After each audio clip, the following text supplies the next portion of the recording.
Hi everybody, it is Middle Class Review for middle of June 2019. Now I'm going to get straight to this one. This is about the ascension of a middle class that people I don't think are even giving any notice to, and they should be. And so should you. If you want to see what successful cultures and people are doing, follow this nation. No, it's not Germany. No, it's not China. No, it's not a South American country. It is India. Now, why do I say India? I'll tell you why. They are going to get richer before the Chinese do. And you think the Chinese are rich? No way. They're trillions in debt, massive shadow banking industry, which is illegal banking, as well as the regular one. China has got massive debts.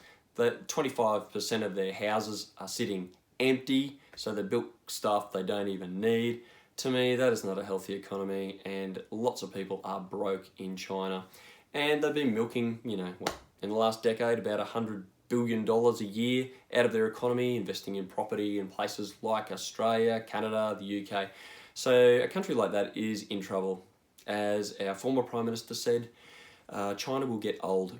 This is our former Prime Minister, John Howard. He said, China will get old before it gets rich. Now, he made a very good point, because demographically, there's a country that is way better than China, and that's India.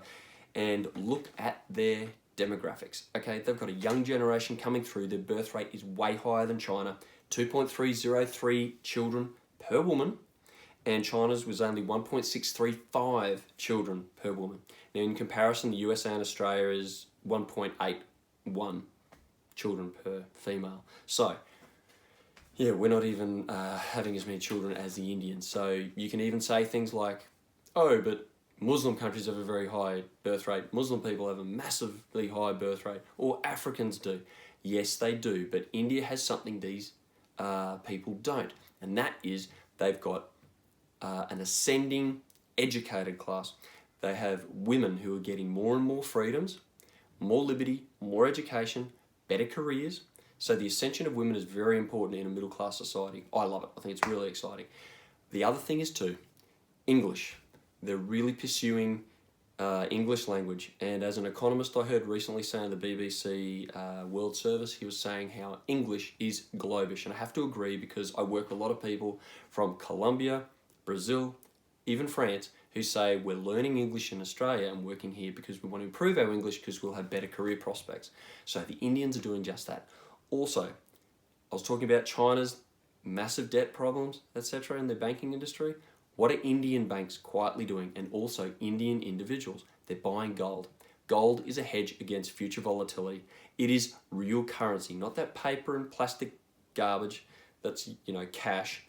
It's real money. Gold has been around forever, and it'll always be around as a hedge against volatility. It's real currency. So when I see banks in India and people, and Indian people even in Australia, buying gold and property, that's pretty smart stuff, and that's real wealth building. Also, another thing about Indian population, their divorce rate is a lot lower than Australia and the United States. I think about 40% of marriages in Australia end in divorce. Well, if you have a stable family, instead of divorces, when you have a lot of divorces in society, that's a wealth killer. The lawyers get in there, get their cut, and then by the time you're through with it, everyone's poorer for it.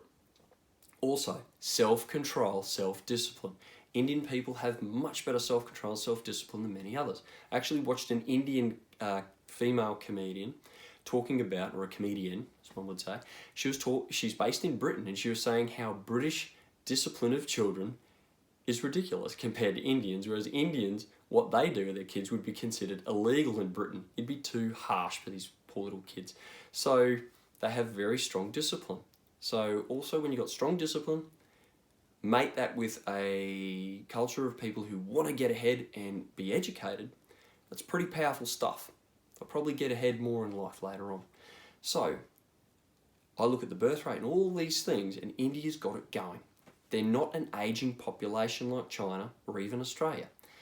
They've got these young people who are coming through, they're into IT, into technology, so they're going to grow big time. Also look at their companies.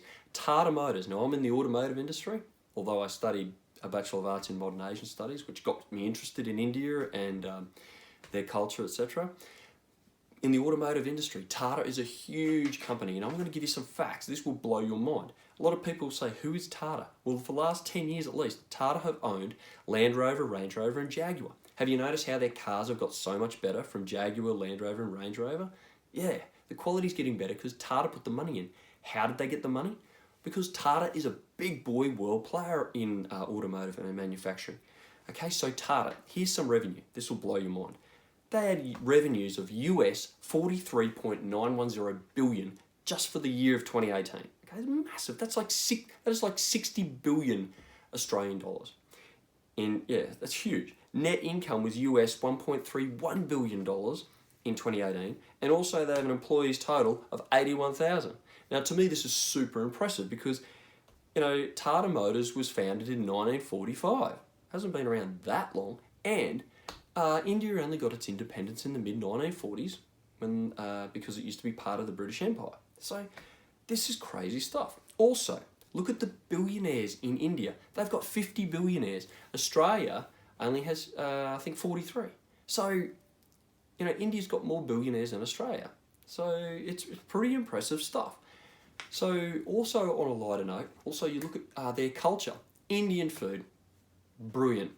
If you're going to eat Indian food if you've got a cold, it's fantastic.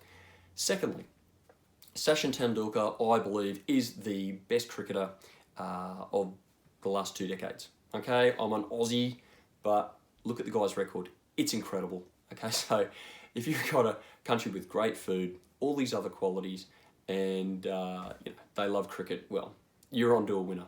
Anyway, guys, follow the successful people like I do, and you can't lose. If you want to, criticize this video, you can offend me. I don't mind. Any criticism is good criticism. Subscribe, like, whatever you want. It's all good.